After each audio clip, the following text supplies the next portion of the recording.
Hello, hello, and welcome to the Dr. Toomer Talks Show. Happy Tuesday. Happy Tuesday. Dr. Toomer Talks on Tuesday live. I'm Dr. Catherine Toomer, family medicine and community health physician, and metabolic weight care specialist. And that's why I talk a lot about weight loss. However, it's really about weight health. And in the process of getting yourself healthy, your weight tends to go where it goes. But today I'm going to talk a little bit about how to celebrate to lose weight. And the reason is how you eat your food determines what happens to that food after you've eaten it. Yes, we talk a lot about what we eat in terms of macros, carbs, uh, fat, and proteins. However, what happens in your body with food is largely dependent not only on what it is, but the hormones that are produced during the time that you're eating. I talk a lot about insulin and what insulin does. Insulin, when it's in high amounts, will actually take your food and make it into fat and stores it as fat. However, it is essential in helping to utilize what it is that we eat. And not to get too technical, but essentially what insulin does is it opens up the cell so that all the breakdown of the food that you've eaten, the glucose from carbohydrates, the amino acids from protein, the fatty acids from fat that we eat, all goes into the cell. It goes into the cell and into what's called the powerhouse of the cell, or the mitochondria. And what that does is that's the area of the cell that makes energy. It goes into, it's like sort of like this wheel of chemical reactions. And fat comes in one place, carbohydrates come, or glucose comes in another place, amino comes in another place. And what it does in the process is it spits out energy, or what we call ATP. And that's the energy that our body uses in order for everything else. And so when insulin is working properly, then that's what we get. We get lots of energy. When it's not working properly, we get very little energy. So that's why when insulin resistance occurs, we're often very tired, especially after eating, because what we eat does not get into the cells to give us energy. And instead, it goes into fat cells to get stored. But there's another hormone that I talk a lot about, carbohydrates. I'm sorry, carbohydrates that I talk a lot about, and that is cortisol. Cortisol is a stress hormone. It is produced during stress. And when cortisol is high, insulin resistance is high. And when insulin resistance is high, fat production is also high. Cortisol is produced under stress. There are lots of situations that maybe we don't recognize as being stress inducing. Even though we ourselves may not feel the stress, our body does. And one of the times that this happens is when we're rushing, when we're anxious, when we're feeling guilty in some kind of way, anxiety, depression. There's many emotional feelings that create cortisol. Even if we ourselves don't feel it, our body does feel it. And so the reason I say celebrate to lose weight, because when you stress while eating, I don't care how good of a meal it is, how healthy of a meal it is. When you're stressing while eating, your cortisol levels are high. And when your cortisol levels are high, your body will take whatever you've eaten and try to make fat out of it. And that's across the board. But when you celebrate, when you're relaxed, when you're enjoying every bite of what you're eating, no matter what it is, it triggers your pleasure centers, your dopamine. And what dopamine does is it tells your body, take this. I don't need fat. Just take out the nutrients you need and we'll use it. And we'll use it for energy. And we'll use it for building blocks of our muscle. Or we'll use it for brain cells or any cells of the body. And so that's why I say celebrate to lose weight, because when you celebrate what you're eating, when you slow down and really enjoy yourself while eating something, your body changes what it does with the food that you've eaten. And this is the reason why when you go on vacation and you eat whatever you want, and for some reason you come back and you've lost weight, or your weight hasn't gone up even though you're eating very differently, it's because you're eating in a relaxed situation. And so it's really important to pay attention to how you're feeling at the time you're having food. And so, like I said, celebrate to lose weight. And before I continue, I'm just going to say hello to Marcia. Hello, Cindy. Thank you for coming. Um, and get your questions ready because I will be answering questions after this. This isn't going to be a very long one. And I'll basically tell you why, because this weekend I had my 60th birthday celebration, and I'm still recovering a little bit. Being 60, you don't recover as quickly from being up late, from standing up, dancing, which is what happened. And as a result, um, I'm still recovering. I'm still a little tired, so I'm just trying to get through the days as best I can. But one thing that I did do is I celebrated and I enjoyed every single thing that I ate. I took time to enjoy it. So when you rush to eat, for example, it changes what you do, what happens to the exact same meal that you take your time and eat slowly. If you're angry with yourself for eating something, it changes what it does when you just don't care and you allow yourself to just simply enjoy what you're eating, no matter what it is.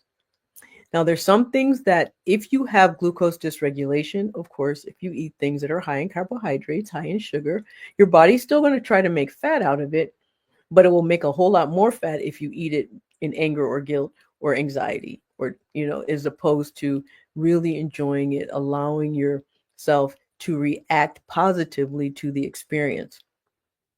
It's also why I say when you celebrate food, that means taking in its smell, taking in the taste, taking in the sounds around you, taking in all the beauty in which you're having your meal.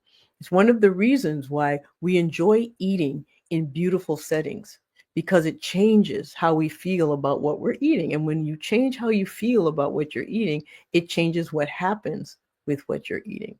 So yes, celebrate to lose weight, and that's not to say that you still have to watch portions. You still have to watch macros, your content. And so, as usual, whatever carbohydrates you eat, make sure that there's twice as much protein and fat along with that carbohydrate. It really doesn't matter how much, it matters more the proportions, not so much the portion, if that makes sense. So, if you have questions, now would be a good time to ask them. This is going to be one that's short and sweet because it is. That's just what it is. I mean, there's nothing more to be said. It's very succinct and it's very true. But if you have questions, now there are some things that will help with this, in that if you're someone who has difficulty slowing down, it's one of the reasons why I test for ADHD um, when evaluating someone for weight management. And the reason is ADHD tends to lend itself to rapid eating. And when you eat rapidly and you eat sort of quickly, it's not just the fact that your brain doesn't get the cues that you're eating, and so you tend to eat more. It's also that it's a rushing process, and that rushing tends to change what it is that happens. Now, there are a couple things that you can do about that. You can learn to manage that speed. It is something that's a skill that you have to slow down to do. There are different types of medications and treatments. There's therapy that can help. And then of course, anytime you have glucose dysregulation, there are GLP-1s to help and manage the body's reaction to how you're feeling at the time that you're eating. And so GLP-1s, what they do is they block the effect of cortisol on the process of food management, of food breakdown and food absorption. And so Mounjaro, Zepbound, or tirzepatide, the generic name, tend to be the ones that do the best work with that. And then the next best is semaglutide, or Ozempic, or Wegovy. And then, there are others down the road. But yeah, having high cortisol while eating, for whatever reason, no matter what you're eating, is going to lend itself to fat production. And Eating slowly, enjoying your food, celebrating, eating in celebration is going to lend itself to dopamine production, which then will not lend itself to fat production. In fact, what it does is it tends to slow everything down so your body gets the nutrients out of out of the food. And now those nutrients also help as signals for the brain to let the brain know you've eaten. And so the brain will also send the correct signals to the rest of the body. You don't need to, no cravings. Appetite is corrected. Fat is not produced. And so that's why it is so important to really pay attention to when you eat, and how you're feeling when you eat. So if you have any questions, now's a good time to ask them. This is going to be something that's short and sweet. Um, and if you have questions for me later, you can write to me at help@drtumor.com, and I'm going to post this in the comments.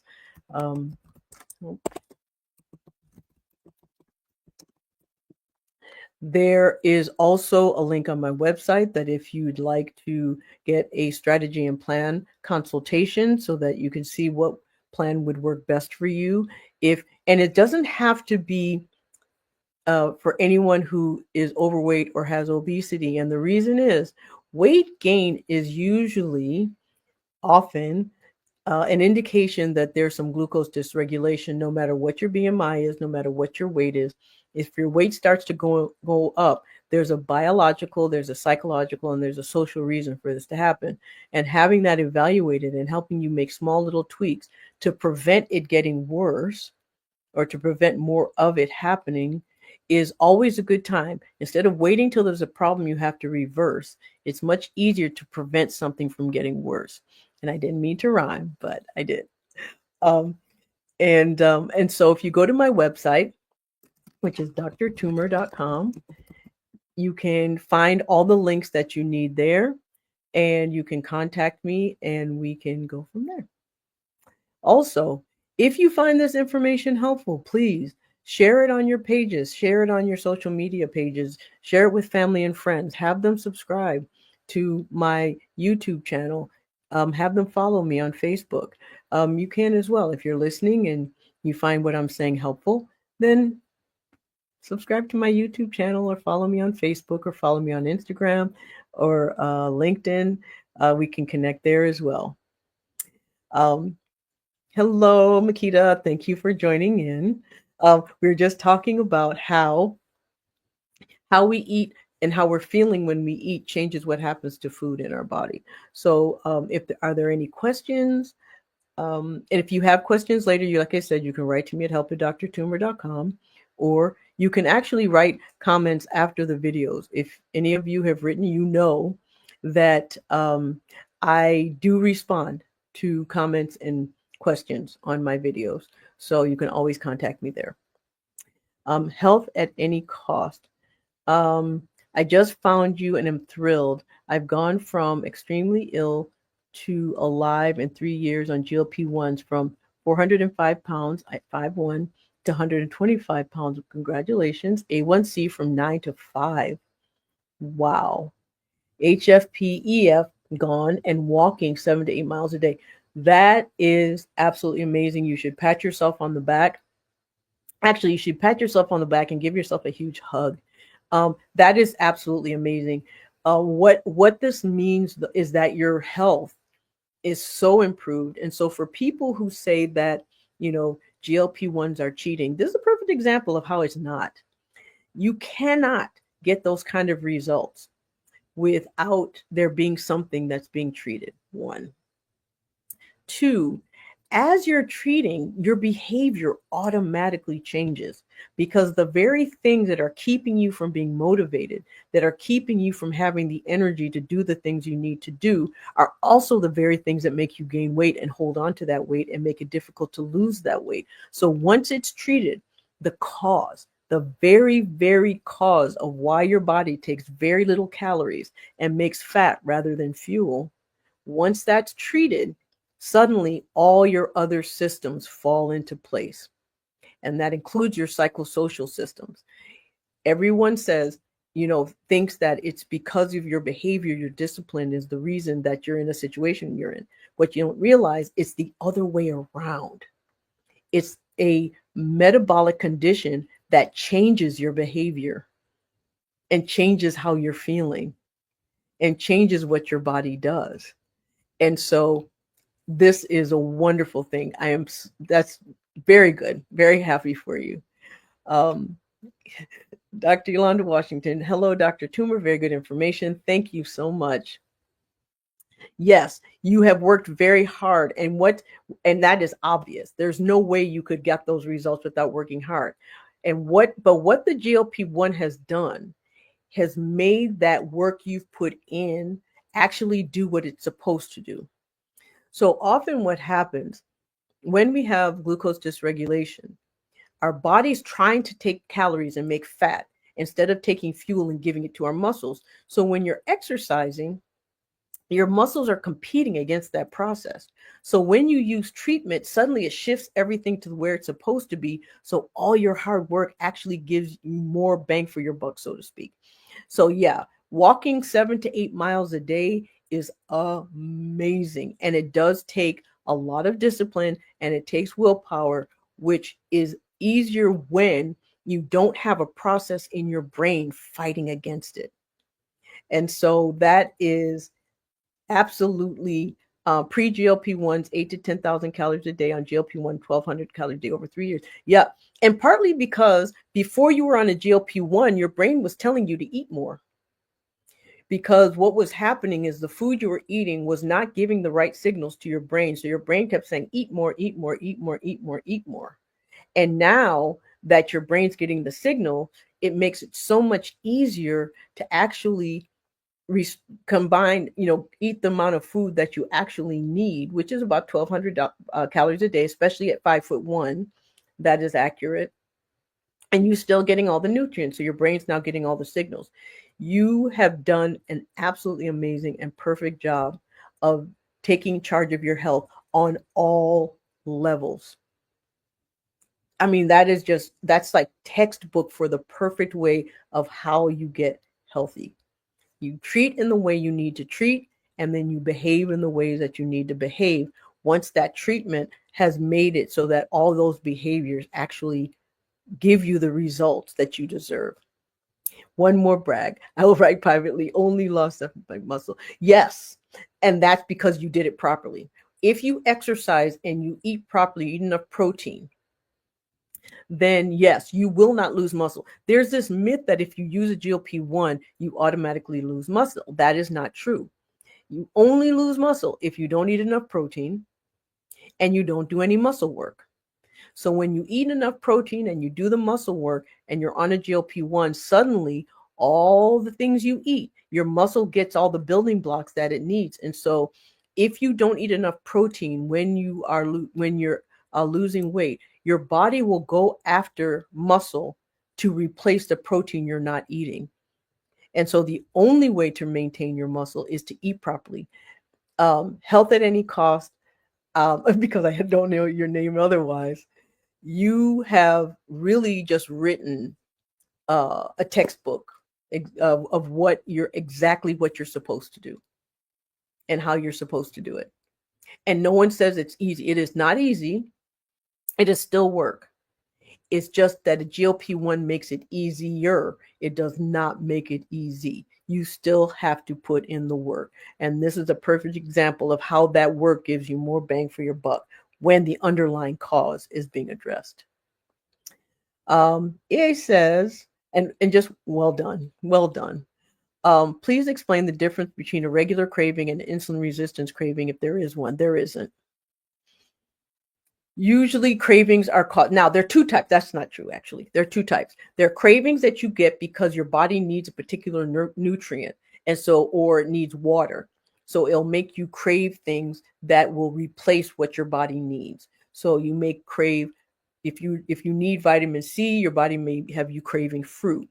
If you need water, it might have you craving watery fruit or watery foods, like melons and that sort of thing.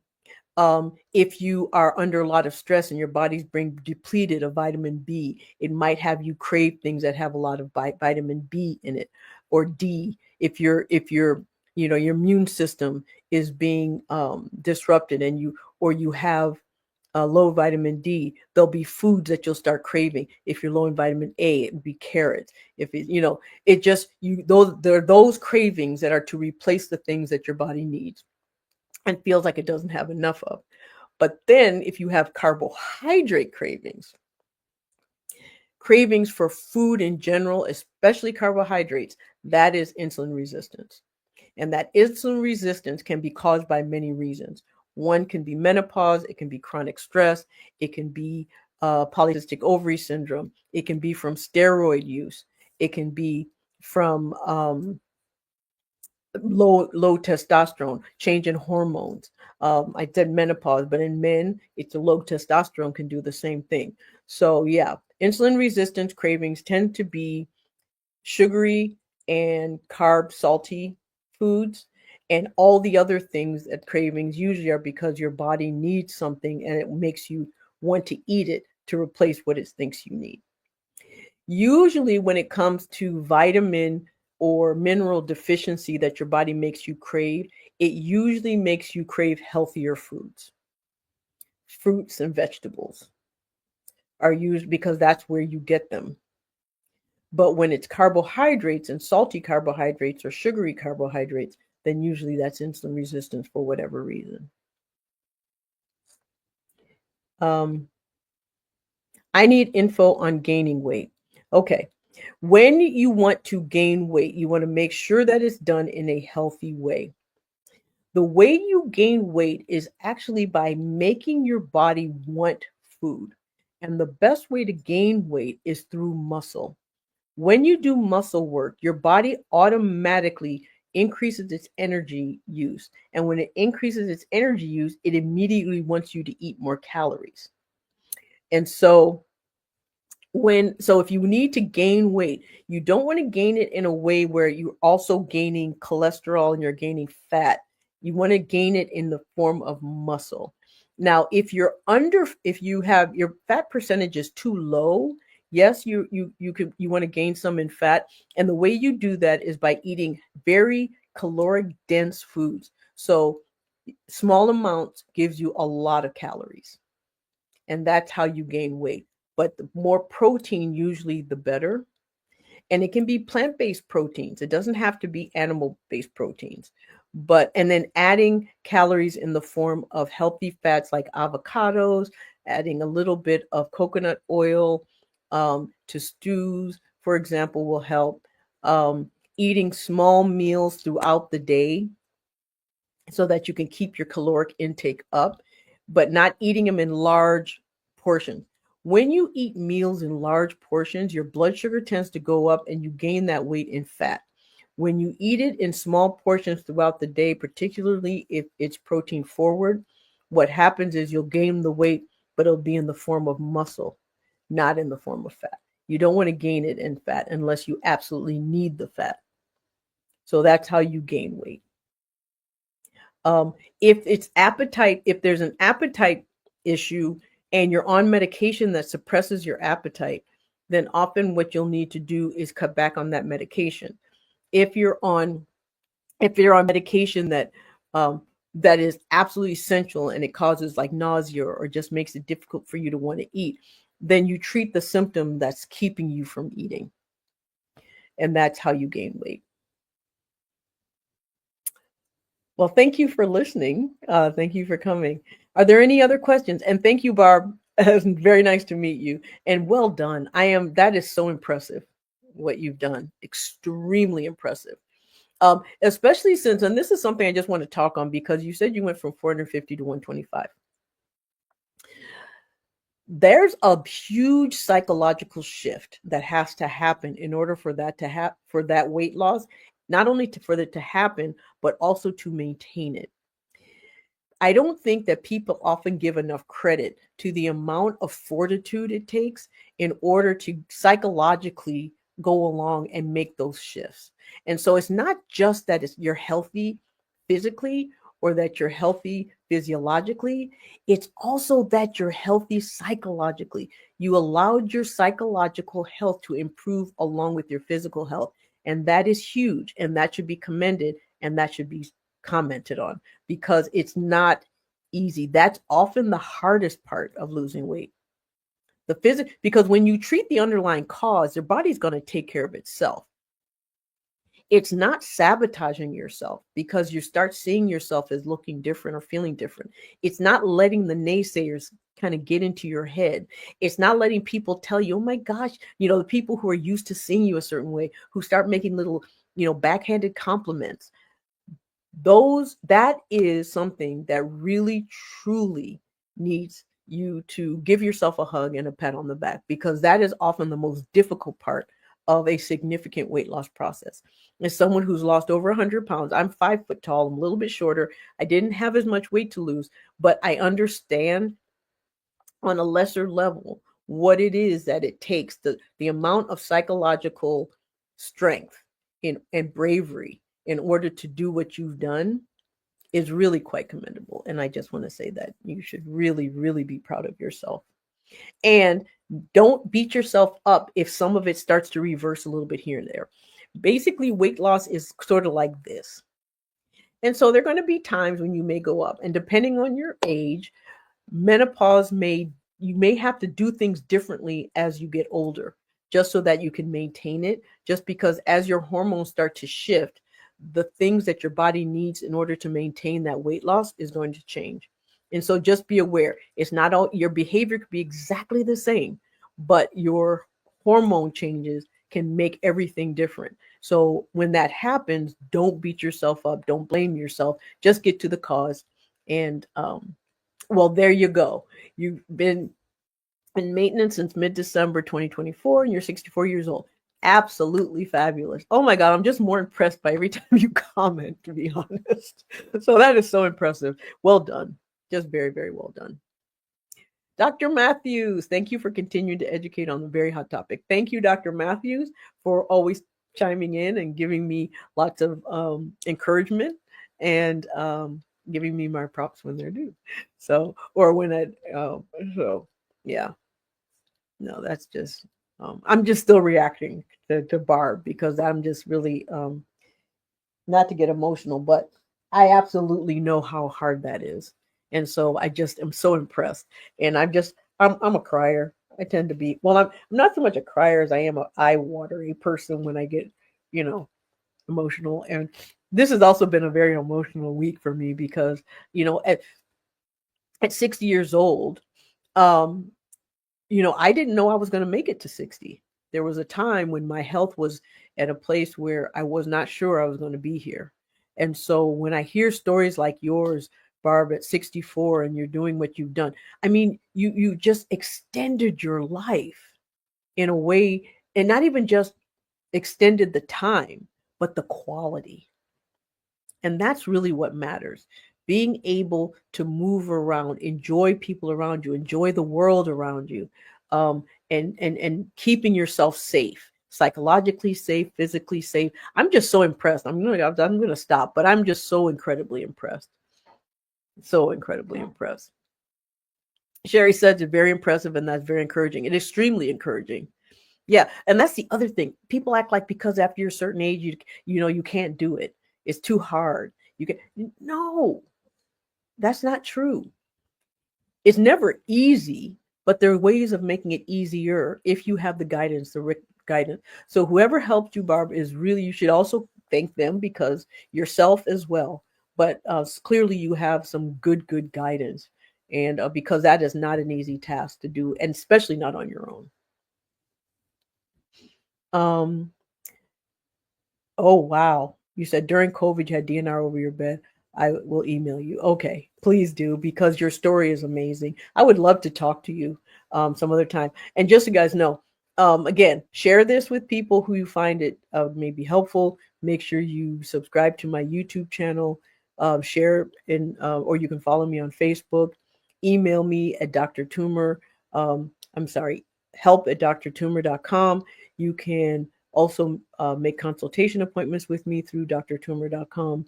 And And so these type of stories are very, very encouraging because it dispels the myths and the lies that we're told.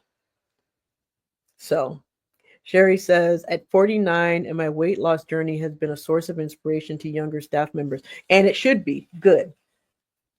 Tanya said, thank you for sharing with us. I really appreciate you. And I don't know if that was to me or to Barbara, but either way, you're welcome. Because this is a wonderful, wonderful story. And I will be doing a podcast at some point. So Barbie will be hearing from me. So please write to me so I have a way of contacting you. She said, Dr. Toomey, your discussions are filled with great information and compassion. Well, thank you. And I can't forget where I came from. I know the feeling. I talk a lot from not just from expertise and education, but also from personal experience. And it's a it's it's really quite a blessing to have all those components come together and being able to share them in a way that people can actually use the information. It doesn't make sense to have it all and not share it. And so, or share it in a way that people can use it. And so the fact that you all are here and listening, I really do appreciate it. And I do not take it for granted. Hello, Adolph, Randolph. So if there are no more questions or comments, like I said, if you think of things later, just contact me. I'll answer. And like I said, and if you write it after the video, then it helps other people if you have questions. But if you prefer to be anonymous, I understand, and you can just write to me privately. All right. Well, have a wonderful evening. Thank you so much for being here. And I'll see you next Tuesday for Dr. Toomer for the Dr. Toomer Talk Show. Good night.